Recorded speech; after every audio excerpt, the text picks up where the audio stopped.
अस्सलाम वालेकुम वरहमतुल्लाहि वबरकातुहू। अल-यौम यौमुल अरबिया 19 सफ़र 1445 हिजरी। आज चारशंबे का दिन है, जिसको बुध का दिन भी कहा जाता। सितंबर की 6 तारीख 2023। इंशाल्लाह अब हम अपने कुरान क्लास शुरू करते हैं। आज हम सूरह अहज़ाब आयत नंबर 37 से इंशाल्लाह शुरू करेंगे। बिस्मिल्लाहि वल्हम्दुलिल्लाहि वस्सलातु वस्सलाम अला अशरफिल अंबियाई वल मुरसलीन अम्मा बाद फ़अऊज़ु बिल्लाहि मिनश शैतानिर रजीम। रब्बि इश्रह ली सदरी व यस्सिर ली अमरी वहलुल उक़दतम मिन लिसानी यफ़क़हू क़ौली रब्बि ज़िदनी इल्मा। आऊज़ु बिल्लाहि मिनश शैतानिर रजीम। व इस्तक़ूलु, और जब आप कह रहे थे, लिल्लज़ी, उस शख्स से, अनअमल्लाहु अलैहि, जिस पर इनाम किया अल्लाह ने, व अनअमता अलैहि, और आपने भी इनाम किया उस पर, अमसिक अलैका, रोक के रख अपने पास, ज़ौजका, अपनी बीवी को, वत्तक़िल्लाह, और डरते रहे अल्लाह से, व तुख़फ़ी फ़ी नफ़्सिका, और आप छिपा रहे थे अपने नफ्स में, अपने दिल में, मल्लाहु मुब्दीही, जो कि अल्लाह ताला जाहिर करने वाला था। व तख़शन नासा, और आप डर रहे थे लोगों से, वल्लाहु अहक्कु, और अल्लाह ताला ज्यादा हक रखता है, अन तख़शाहु, कि उससे डरा जाए। फलम्मा क़ज़ा ज़ैदुन मिन्हा, फिर जब जैद ने पूरी कर ली उससे, वतरन, अपनी हाजत, ज़व्वजना कहा, हमने उसे निकाह में दिया आपके, लिकैला यकूना, ताकि ना रह जाए, अलल मोमिनीना हरजुन, मोमिनों के ऊपर कोई हरज, कोई तंगी, फी अज़वाजी अदियाइहिम, अपने मुँह बेले बेटों के बीवियों के बारे में, इज़ा ख़ज़ू मिनहुन्ना, जब वो पूरा कर चुके हों उनसे, वतरन, अपनी हाजत, वकाना अम्रुल्लाही, और है अल्लाह का हुक्म, मफ़ऊला, होकर रहने वाला। अगरचे कि ये आयत हम कल पढ़ चुके थे, लेकिन चूंकि इसमें कुछ तफसीलात बाकी थी, तो लिहाजा इसको रिपीट करना मैं मुनासिब समझ रहा हूँ। तो इंशाल्लाह इसमें थोड़ा सा हम बात करने की कोशिश करेंगे। यानी ए नबी सल्लल्लाहु अलैहि वसल्लम, आप याद कीजिए उस वक्त को जब आप जो सो उस इंसान से, जिसके ऊपर अल्लाह ने भी इनाम किया और आपने भी इनाम किया, आप उससे कह रहे थे कि अपनी बीवी को रोके रख अपने पास, और अल्लाह से डरते रहे, और आप जो सो अपने दिल में उस बात को छिपा रहे थे जो कि अल्लाह ताला जाहिर करने वाला था, और आप लोगों से डर रहे थे। हालांकि अल्लाह ताला ज्यादा हक रखता है कि उससे डरा जाए। और उसके बाद अब अल्लाह ताला हकीकत जो उस वाक़े का है उसको यहाँ पर जिक्र कर रहे हैं कि जब जैद ने अपनी बीवी से अपनी हाजत को पूरी कर ली, तो हमने उसे आपके निकाह में दे दिया, ताकि मोमिनों के ऊपर कोई हरज, कोई तंगी बाकी ना रह जाए, उनके अपने मुंह बोले बेटों के बीवियों के बारे में, कि जब अगर वो उनसे अपनी हाजत को पूरी कर चुके हों, और ये अल्लाह के तरफ से हुक्म है जो कि होकर रहने वाला है। तो इस आयत में जो अल्लाह ताला यहाँ पर मुखातिब हो रहे हैं, कि नबी सल्लल्लाहु अलैहि वसल्लम को मुखातिब होकर कह रहे हैं कि ए नबी सल्लल्लाहु अलैहि वसल्लम, याद कीजिए उस दिन को, उस वक्त को, जब आप जो सो उस इंसान से, यहाँ पे कौन इंसान मुराद है? ज़ैद रज़ी अल्लाह अन्हु मुराद है। ज़ैद बिन हारिसा रज़ी अल्लाह अन्हु, जिसको नबी सल्लल्लाहु अलैहि वसल्लम ने अपना मुंह बोला बेटा बना लिया था, जिसके ऊपर अल्लाह ने भी इनाम किया और आपने भी इनाम किया। अल्लाह ने इनाम इस तरीके से किया कि अल्लाह ताला ने उनको ईमान कबूल करने की तौफीक अता फरमाई, और नबी सल्लल्लाहु अलैहि वसल्लम ने उन पर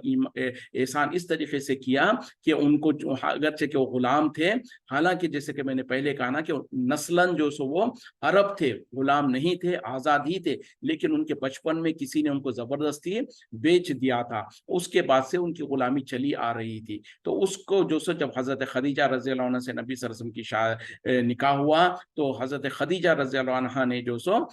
ज़ैद रज़ी अल्लाह अन्हु को नबी सल्लल्लाहु अलैहि वसल्लम को हिबा कर दिया, गिफ्ट कर दिया, यानी गुलाम को आपके पास गिफ्ट कर दिया। आप सल्लल्लाहु अलैहि वसल्लम ने उनको आजाद कर दिया और अपना मुंह बोला बेटा बना लिया था। तो उसी बात को नबी सल्लल्लाहु अलैहि वसल्लम का एहसान उन पर यह था कि उनको आजाद किया, उनको अपना मुंह बोला बेटा बना लिया था, और उसी तरीके से अपनी फूफीजाद बहन जो है हजरत ज़ैनब, उनसे उनका निकाह करवा दिया था। तो ये दो चीजें हैं, अल्लाह का इनाम और नबी सल्लल्लाहु अलैहि वसल्लम का इनाम उनके ऊपर था। फिर उसके बाद कहा जा रहा है कि आप उनसे कह रहे थे, क्या कह रहे थे? कि अपनी बीवी को अपने पास रोके रख और अल्लाह से डर। यानी چونکہ جیسے کہ میں نے کل بھی تھوڑی سی بات ہوئی تھی، اگرچہ کہ زینب رضی اللہ عنہا جو سو پہلے تو جو سو اس نکاح کے لیے راضی نہیں تھی، لیکن جب اللہ کے طرف سے حکم آ گیا، قرآن کی آیت نازل ہو گئی کہ جب کبھی اللہ اس کا رسول مومنوں کے بارے میں کوئی فیصلہ کر دے تو ان کو اختیار نہیں رہتا ہے اس معاملے میں، تو اس وقت میں انہوں نے پھر نکاح کے لیے راضی ہو گئی تھی اور نکاح ہو گیا تھا۔ لیکن اس کے بعد بھی دونوں کی جو سو سوچ میں بہت فرق تھا۔ حضرت زینب رضی اللہ عنہا جو سو قریش سے تھی،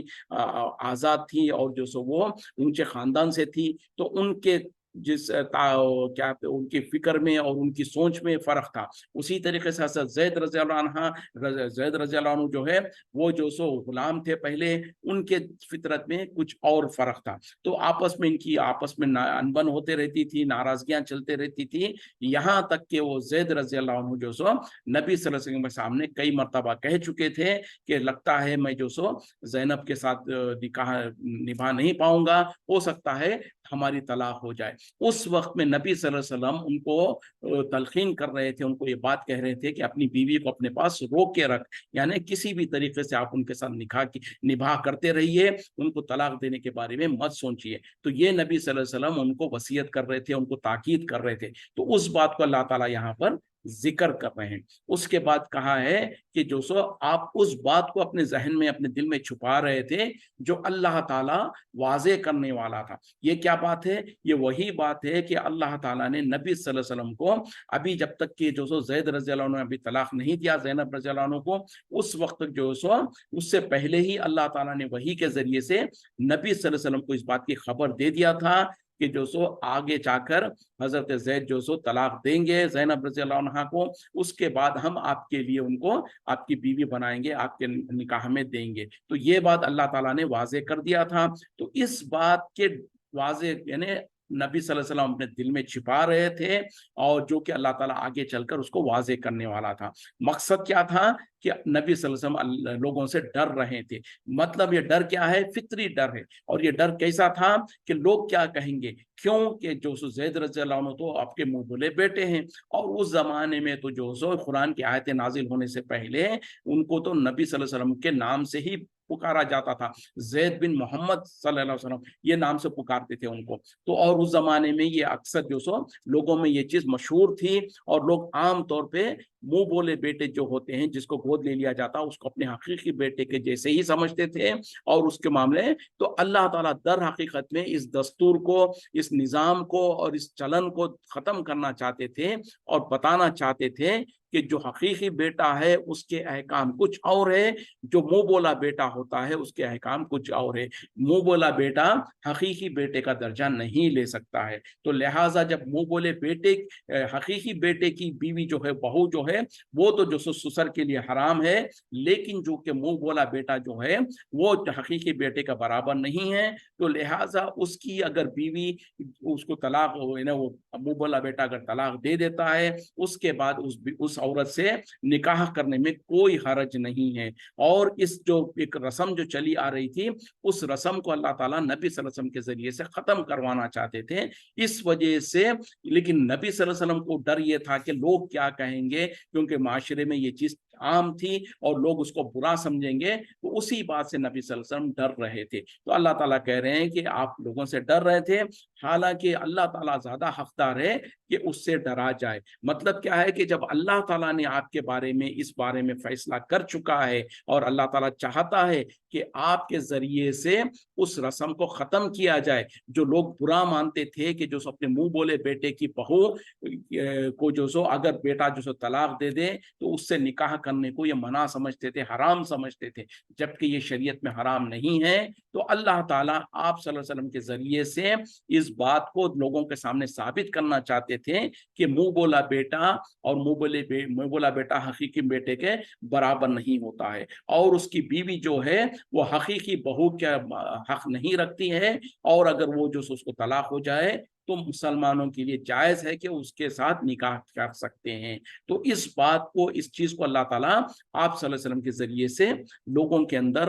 اس इस रिवाज को, पहले रिवाज को ख़त्म करके ये जायज़ जो है उस बात का एक दलील के तौर पर पेश करना चाहते थे। इस वजह से अल्लाह ताला ने जब ये इरादा कर लिया था, अल्लाह का ये फैसला है, तो आपको चाहिए कि आप अल्लाह से डरें, लोगों से ना डरें। फिर उसके बाद अल्लाह ताला जो वाक़या है उसको यहाँ पर बयान कर रहे हैं कि जब ज़ैद ने अपनी बीवी से हाजत पूरी कर ली, यानी जब ज़ैद ने जो सो अपनी बीवी हज़रत ज़ैनब को तलाक दे दिया, तो हमने उनका निकाह उनको आपके निकाह में दे दिया, ताकि मोमिनों के लिए कोई हरज बाकी ना रह जाए अपने मुंह बोले बेटों के बीवियों के बारे में। यानी जो बहू हैं जो मुंह बोली बेटों की बीवियां हैं, अगर उनसे निकाह करने की जरूरत पड़े और वैसा हालत आते हैं, तो इसमें मोमिनों के लिए कोई हरज बाकी ना रह जाए। और ये जो सो अल्लाह का हुक्म है जो कर होके रहने वाला था। तो यहाँ पर जो सो नबी सल्लल्लाहु अलैहि वसल्लम के जरिए से अल्लाह ताला जो एक रस्म चली आ रही थी, एक जो कस्टम चला आ रहा था वो अरबों में और इस्लाम से पहले के लोगों में, वो ये था कि मुंह बोले बेटे को भी अपने सगे बेटे के जैसा समझते थे। और जाहिर बात है कि उनकी फिर बीवी जो होती है उसको भी सगे बेटे की बीवी जिस तरीके से होती है ससुर के ऊपर हराम, तो इसी तरीके से मुंह बोले बेटे की बीवी को भी इसी तरीके से समझा जाता था। जबकि शरीयत में दोनों को अलग किया गया है, और उसी तरीके से जो सो मुंह बोले बेटे की जो बीवी है, अगर वो जो सो मुंह बोला बेटा उसको तलाक दे दे, तो उसके बाद इद्दत गुजरने के बाद ससुर को अगर ऐसे हालात क्रिएट होते हैं या ऐसा कोई वक्त आता है, तो उनसे जो सो ये जो ससुर है वो शादी कर सकते हैं, वो निकाह कर सकते हैं, इसमें कोई हरज नहीं है। तो इस बात को अल्लाह ताला नबी सल्लल्लाहु अलैहि वसल्लम के जरिए से इस मामले को कराना चाहते थे, और ये अल्लाह का हुक्म था जो कि होकर रहने वाला था। तो ये चीज जो सो क्योंकि माशरे में एक चलन था उसके खिलाफ, और उसके जब क्योंकि जाहिर बात है कि लोग ताना देंगे कि देखो बोले ये इंसान कैसा है कि इसने तो अपने बहू से निकाह कर लिया, जबकि जो सगी बहू होती है यानी जो हकीकी बेटे की बीवी होती है वो जो ससुर के लिए हराम है, उसके साथ कभी निकाह नहीं किया जा सकता। यानी अगर हकीकी बेटा उससे तलाक भी दे दे तब भी जो उससे निकाह नहीं किया जा सकता है। लेकिन अगर मुंह बोला बेटा है तो उसमें हुक्म अलग है। लिहाजा यहाँ पर उस बात को अल्लाह ताला साबित करने के लिए और दलील के तौर पर नबी सल्लल्लाहु अलैहि वसल्लम के जरिए से ये काम करवाना चाहते थे। तो ये बात थी। बहरहाल इस वजह से जो सो अल्लाह ताला इसको जिक्र कर दिया। और इसी के साथ साथ ये ज़ैद रज़ी अल्लाह अन्हु की एक सिफत, उसकी आपकी खूबी ये है कि आप एक ही सहाबी है जिसका नाम कुरान में अल्लाह ताला ने जिक्र किया है, उनका नाम लेकर जिक्र किया है। वरना तो बाकी उनके बारे में तो सिर्फ अल्लाह ताला ने किसी और अंदाज से बात किया है, लेकिन यहाँ पर हजरत ज़ैद का जो सो बाज़ाफ्ता नाम आया है। मा काना अला नबी, नहीं है नबी पर मिन हरजिन, कोई हरज कोई तंगी, फीमा फरज अल्लाहु लहू, जो अल्लाह ताला ने मुकर्रर कर दिया उनके लिए। सुन्नत अल्लाही, अल्लाह की सुन्नत है, अल्लाह का दस्तूर है। फिल लजीना खलो, उन लोगों में जो गुजर चुके, मिन क़ब्लु, इससे पहले। वमा वकाना अम्रुल्लाही, और है अल्लाह का हुक्म, क़दरम मक़दूरा, मुकर्रर किया हुआ अंदाजे के मुताबिक। यानी नबी पर कोई हरज कोई तंगी नहीं है उन मामलात में जिसमें अल्लाह ताला ने मुकर्रर कर चुका हो, यानी अल्लाह ताला जो फर्ज कर दे हैं उसमें नबी के पर कोई तंगी नहीं है। और ये अल्लाह का तरीका रहा है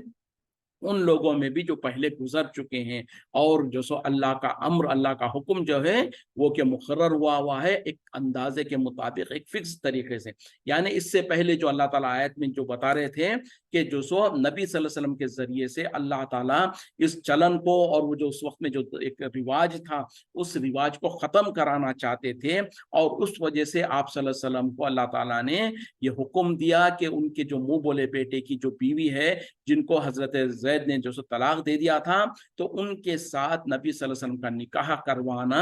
अल्लाह ताला इसलिए चाहते थे ताकि उस जमाने के रिवाज को खत्म किया जाए। तो उसी के बारे में यहाँ पर कहा जा रहा कि नबी पर कोई हरज नहीं है, कोई गुनाह नहीं है, कोई उसमें तंगी नहीं है, जो अल्लाह ताला फैसला करे, जो अल्लाह ताला की तरफ से कोई बात मुकर्रर हो। और ये जो सो पहले कौम के पहले अंबिया के साथ भी यही कुछ मामला हुआ करता था। पहले नबियों के जरिए से भी अल्लाह ताला ऐसे काम करवाता था جو کہ معاشرے میں اور جو اس زمانے میں برا سمجھا جاتا تھا، لیکن اللہ کے نزدیک وہ برا عمل نہیں ہوا کرتا تھا۔ تو اللہ تعالیٰ پہلے انبیاء اور پہلے رسول کے ذریعے سے بھی وہ پہلے کے جو پریکٹسز تھے، جو کسٹمز تھے، ان کو ختم کر کے جو سنت اور شریعت کا جو طریقہ ہے اس کو قائم کرنے کے لیے انبیاء کے ذریعے سے ایسے کام کرواتا رہا ہے۔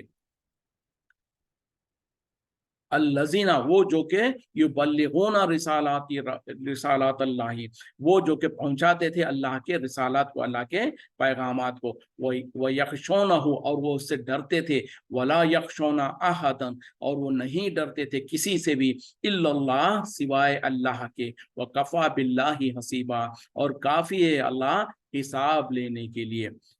یعنی وہ پہلے کے جو انبیاء جو گزرے ان کے بارے میں اللہ تعالیٰ کہہ رہے ہیں کہ وہ یہ تھے کہ وہ اللہ کے رسالت کو، اللہ کے پیغاموں کو لوگوں تک پہنچاتے تھے،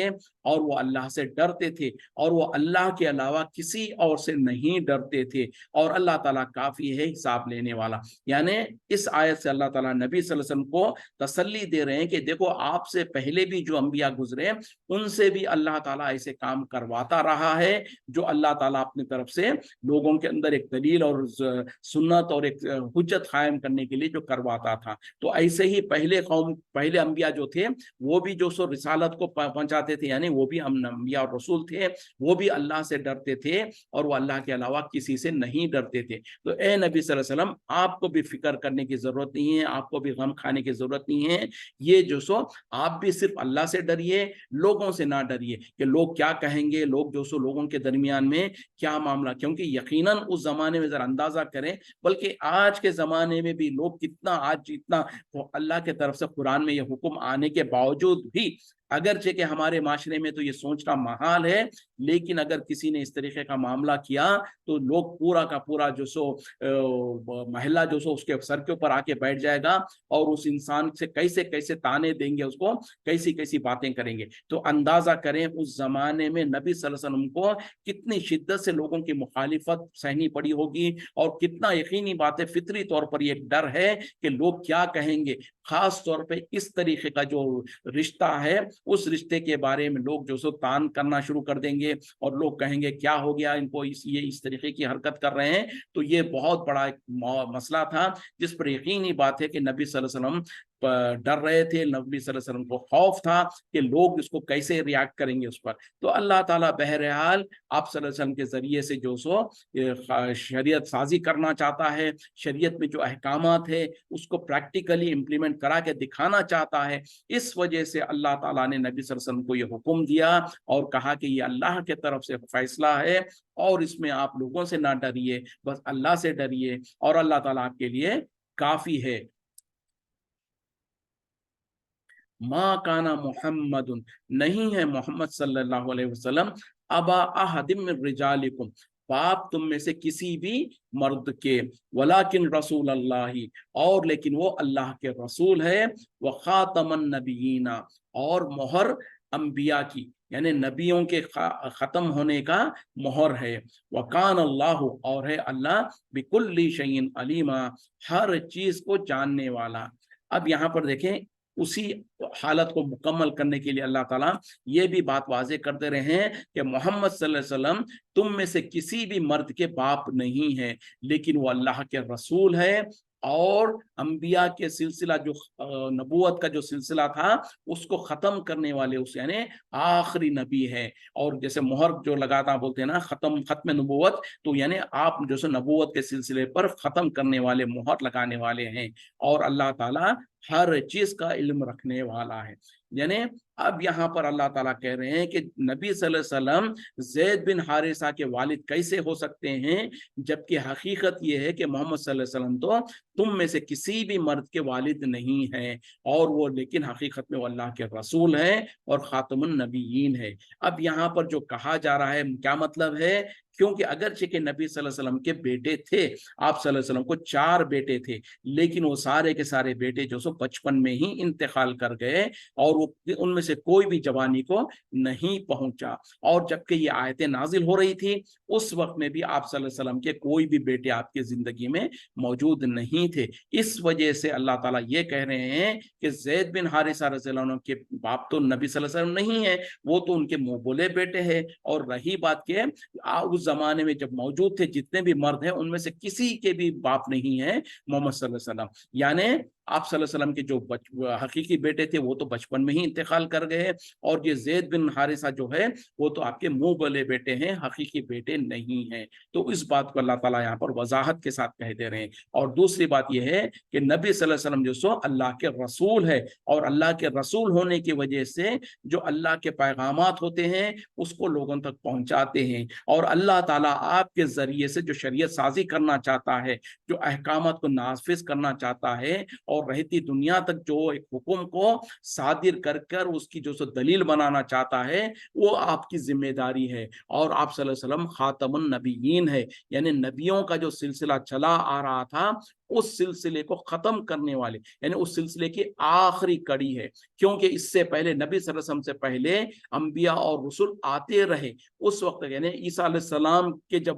آئے تھے اس وقت تک آپ کو خاتم النبیین نہیں کہا جا سکتا تھا، کیوں کہ عیسیٰ علیہ السلام کے بعد محمد صلی اللہ علیہ وسلم آنا باقی تھا۔ اب محمد صلی اللہ علیہ وسلم جب مبعوث ہو گئے، آپ کو اللہ تعالیٰ نے نبی اور رسول بنا دیا، تو آپ کے بعد اب اللہ تعالیٰ نے یہ فیصلہ کر چکا تھا کہ اب اس کے بعد کوئی اور نبی اور رسول آنے والا نہیں ہے، تو اس وجہ سے آپ کو خاتم النبیین کہا گیا۔ ختم رسولت، جس کو ختم رسالت، ختم نبوت جو کہا جاتا نا، تو یہ ہے۔ تو آپ تو جو سو انبیاء اور رسول کی جو سلسلہ چلا آ رہا تھا اس کو ختم کرنے والے، اس کا مہر، اس پر مہر لگانے والے ہیں، یعنی آپ جب مبعوث ہو گئے تو اب یہ بات طے ہو گئی کہ آپ کے بعد اب کوئی رسول اور نبی آنے والا نہیں ہے۔ اسی لیے تو نبی صلی اللہ علیہ وسلم نے کہا کہ میں اور قیامت اس طریقے سے، آپ نے 2 انگلیوں کو کرا، مطلب یہ ہے کہ جب نبی صلی اللہ علیہ وسلم کا مبعوث ہو گئے، آپ صلی اللہ علیہ وسلم کو اللہ تعالیٰ نے رسالت اور نبوت دے دیا، تو اب یہ ہے کہ قیامت بالکل قریب ہے، کیونکہ آپ کے بعد کوئی رسول آنے والا نہیں ہے، کوئی نبی آنے والا نہیں ہے، تو لہٰذا اب جو سو آپ کے بعد کسی بھی وقت میں قیامت برپا ہو سکتی ہے۔ تو یہ آپ کا جو سو، اور یہ نبی صلی اللہ علیہ وسلم کے لیے خاص آپ کا ایک اعزاز اور اکرام ہے کہ آپ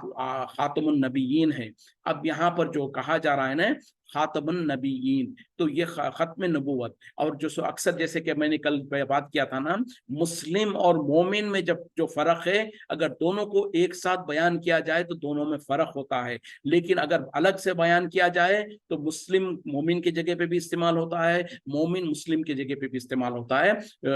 وائس ورسا۔ لیکن اگر الگ الگ بیان، دونوں ایک ساتھ بیان کیا جائے تو دونوں میں تھوڑا فرق ہے۔ اسی طریقے سے نبی اور رسول جو ہے نا، تو اگر یہ نبی اور رسول الگ الگ بیان کیا جائے تو جب نبی کہا جائے گا تو اس سے معنی رسول کے بھی لیے جا سکتے ہیں، اور جب رسول کہا جائے گا تو اس سے معنی نبی کے بھی ہو جاتے ہیں۔ لیکن اگر ایک جگہ پر بیان کیا جائے تو دونوں میں فرق ہوتا ہے، اور وہ فرق کیا ہے وہ ابھی میں تھوڑا سا بتانے کی کوشش کرتا ہوں۔ یعنی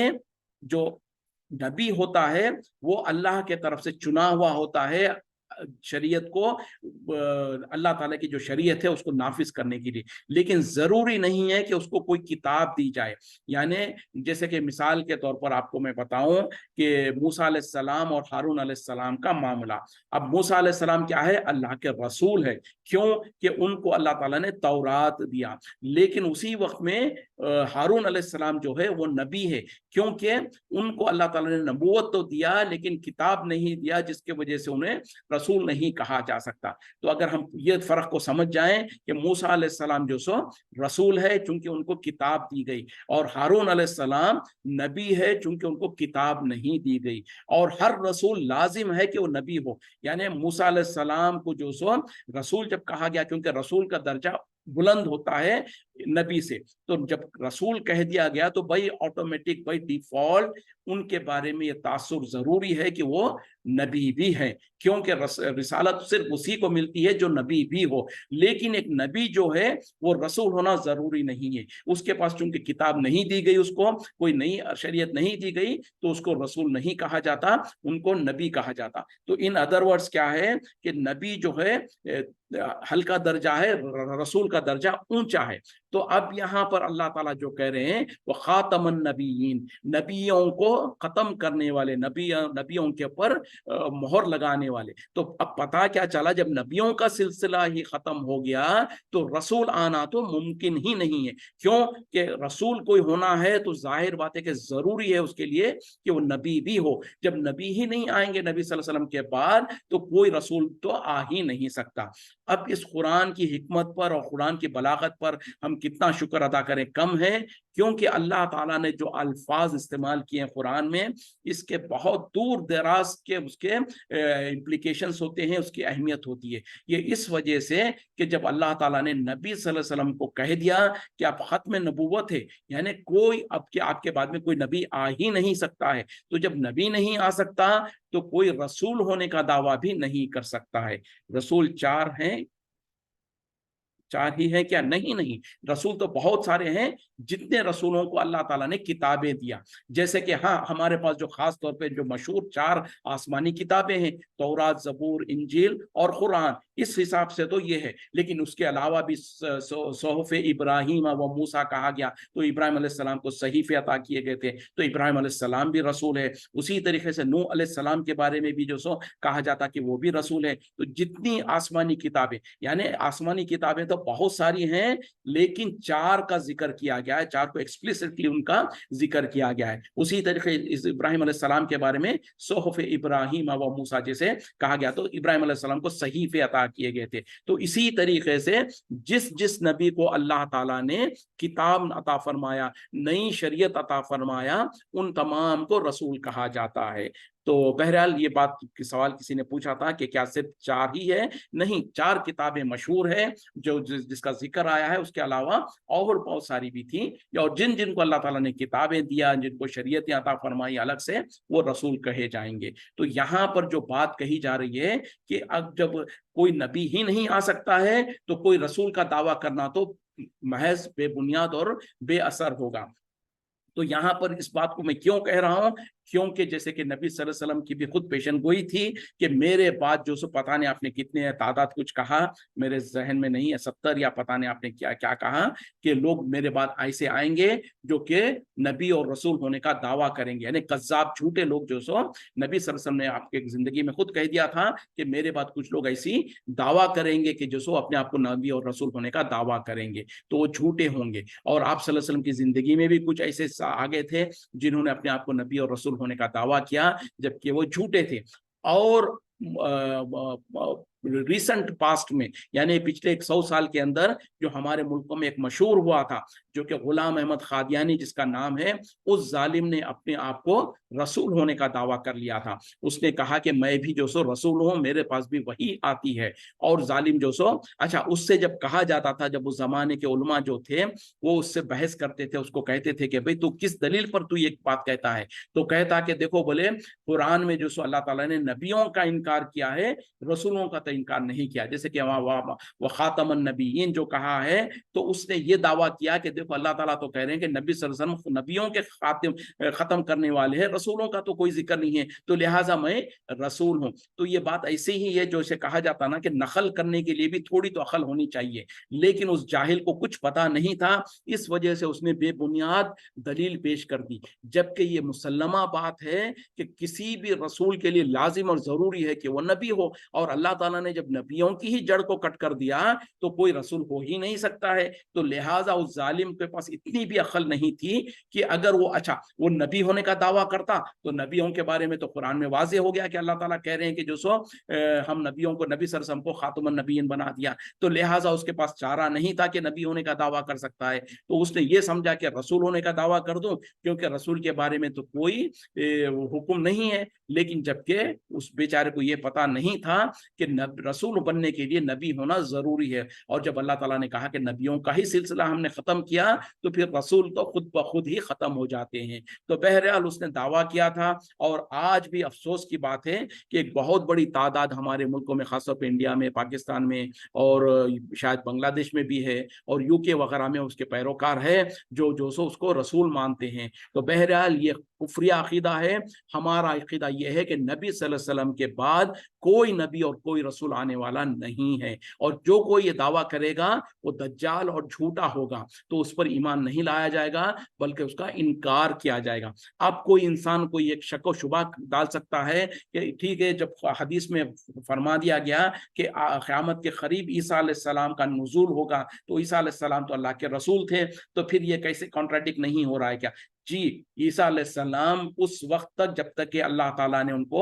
आसमानों में नहीं उठा लिया, वो यकीनन रसूल थे। और उसके बाद जो सो जब नबी सल्लल्लाहु अलैहि वसल्लम आ गए तो उनकी रिसालत खत्म हो गई। उसके बाद अब शरीयत मोहम्मदिया सल्लल्लाहु अलैहि वसल्लम का राइज है, जैसे कि खुद एक हदीस में नबी सल्लल्लाहु अलैहि वसल्लम ने कहा कि मेरे आज यानी मेरी मौजूदगी में अगर मूसा अलैहिस्सलाम भी आ जाए तो उनके लिए भी उसके सिवा कोई चारा नहीं है कि वो मेरी इत्तिबा करें और मेरी शरीयत पर पैरवी करें। तो इस तरीके से ईसा अलैहिस्सलाम जब तक दुनिया में मौजूद थे उस वक्त तक वो रसूल थे और उनकी शरीयत चल रही थी। लेकिन जब अल्लाह ताला ने उनको आसमानों में उठा लिया तो उनकी शरीयत और उनका रिसालत खत्म हो गई। उसके बाद जब नबी सल्लल्लाहु अलैहि वसल्लम को अल्लाह ताला ने भेज दिया तो आपकी शरीयत राइज है और आपकी रिसालत राइज है। अब रहती दुनिया तक आप ही रसूल रहेंगे और आप ही की शरीयत जो कुरान है वो चलती रहेगी। तो क़यामत के करीब जब ईसा अलैहिस्सलाम का नुज़ूल होगा तो वो एक रसूल के तौर पर नहीं, ना किसी रसूल या नबी के तौर पर आएंगे, बल्कि वो एक उम्मती के तौर पर आएंगे। यानी नबी सल्लल्लाहु अलैहि वसल्लम के उम्मती के तौर पर आप वो दुनिया में दोबारा आएंगे और इसी शरीयत को नाफिज करेंगे, यानी इस कुरान को और नबी सल्लल्लाहु अलैहि वसल्लम के फरमादात को नाफिज करेंगे। उसी पर वो खुद भी उनका ईमान रहेगा और वही उसी को नाफिज करेंगे। जैसे कि हर अंबिया, हर नबी और रसूल ने ये ख्वाहिश की थी, क्योंकि अल्लाह ताला ने जब आखिरी नबी की फजीलत बयान की तो हर नबी और रसूल ने ख्वाहिश किया था कि हमको भी उस आखिरी नबी का उम्मती बना दे। लेकिन अल्लाह ताला ने सिर्फ ईसा अलैहिस्सलाम की दुआ को कबूल किया, और ईसा अलैहिस्सलाम एक ऐसे नबी और रसूल है जो कि जिनको अल्लाह ताला ने जिंदा आसमानों में उठा लिया। उसके बाद जब क़यामत के करीब उनका नुज़ूल होगा तो उस वक्त में वो नबी सल्लल्लाहु अलैहि वसल्लम की इसी शरीयत को नाफिज करेंगे और उस वक्त में ये उम्मत मोहम्मदिया में से एक उम्मती बनकर आएंगे। तो इस वजह से बहरहाल कोई उसका कंपेयर ना करे। और रही बात कि जो जो लोगों ने जमीन में नबी सल्लल्लाहु अलैहि वसल्लम के बाद इस तरीके के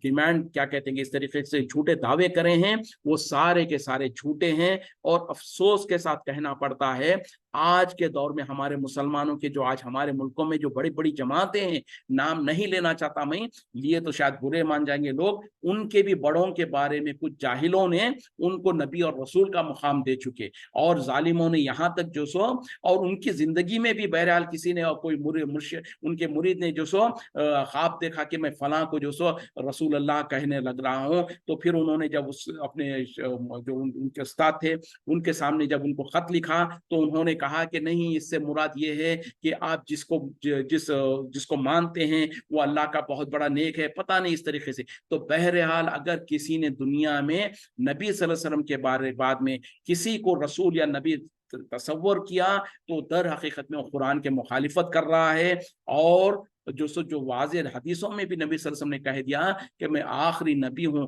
इन्हें नबूवत का जो सिलसिला है उसकी आखिरी कड़ी हूँ, मेरे बाद कोई नबी और कोई रसूल नहीं आएगा, जो कोई दावा करेगा वह झूठा और कज़्ज़ाब होगा। तो इस बारे को ये हमारे अकीदे से ताल्लुक़ रखने वाली बात है। और इसी पर जो हमारे मुल्कों में ख़ास तौर पे बहुत ज़्यादा ये तहरीक चलाई गई थी ख़त्म नबूवत का सिलसिला, क्योंकि लोगों ने दावे करना शुरू कर दिया था, किसी ने कुछ दावा किया, किसी ने कुछ, तो लोगों ने जो सो पिछले दिनों में, पिछले कई हमारे हिस्ट्री में पिछले 100 साल के अंदर लोगों ने बड़ी बड़ी तहरीकें चलाया था ख़त्म नबूवत की, ख़त्म रिसालत की जो एक तहरीक है। तो ये हमारे ईमान का हिस्सा है कि नबी सल्लल्लाहु अलैहि वसल्लम आखिरी नबी और आखिरी रसूल है, आपके बाद कोई नबी और कोई रसूल आने वाला नहीं है। जो कोई ये दावा करेगा वो झूठा होगा। तो बहरहाल यहाँ पर अल्लाह ताला इस आयत में उस बात को वजाहत कर दिया, दो टोक अल्फाज में बता दिया कि नबी सल्लल्लाहु अलैहि वसल्लम दर हकीकत में तुम में से किसी भी मर्द के ना तो बाप है, बल्कि वो तो अल्लाह के रसूल और खातमुन नबीयीन है। देखिए यहाँ पर दोनों चीजों का अल्लाह ताला ने जिक्र कर दिया,